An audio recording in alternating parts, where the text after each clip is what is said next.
All right, Andy, caught him pretty good today. The biggest thing I want to know is, the first 2 days it was cloudy, windy. We never really had the sun. Did that help you today?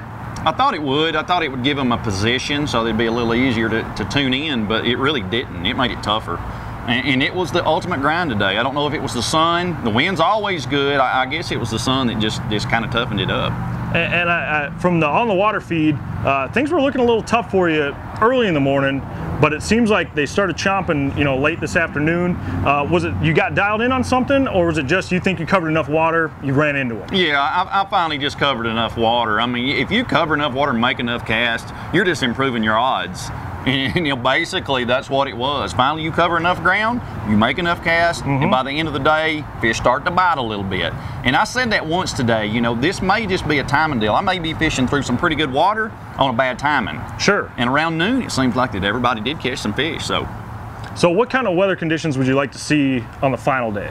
Oh, it really doesn't matter. We're going to get what we got, but I would like to see some clouds come back. I think the fish bit a little better, but the bad thing about that, they'll bite better for everybody. Sure. So, whatever we get's whatever we get. Wind, we got to have. Right. And I don't want to dive in too much into what you're catching them on, but, kind of enlighten us on the baits you're throwing. It's a hodgepodge, man. I've caught them on a spinner bait. I've caught them on a Zoom finesse worm, a Zoom Z-crawl, which is a new bait that they will bite really well. I hate to even give that to the public, but they will bite that really well.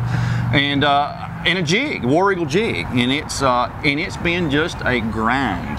I've caught a couple on a buzz bait too, but I actually didn't weigh them. They were keepers, but it just kind of what's in front of you. If there's a log in front of you, I'll throw a spinner bait or flip something. If there's a bush, I'm hunting a spawner in it. Sure. If there's a gravel point right there, I may need to try to catch a Kentucky, which I hadn't caught any Kentucky. It's been a largemouth, but luckily, they've been keepers. But it's hodgepodge. It's just Andy Morgan fishing is really all it is. Yeah, it's junk fishing 101. Last thing, what is it about Beaver Lake that you seem to sync so well with? I mean, every time I come here, it's like almost a no-brainer that Andy Morgan's in the top 10. Man, I don't know. It just kind of works out.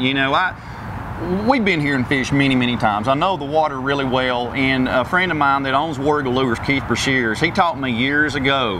And Keith won many boats on this lake, many tournaments. Yep. He always, he don't even practice much. If they got a big tournament coming up there, they might fish a half a day. Sure. It's all conditions. He said, you can forget practicing. You might catch them over here one time. You might not catch them there again the rest of the spring if the conditions aren't right. He said, just run conditions. And it works.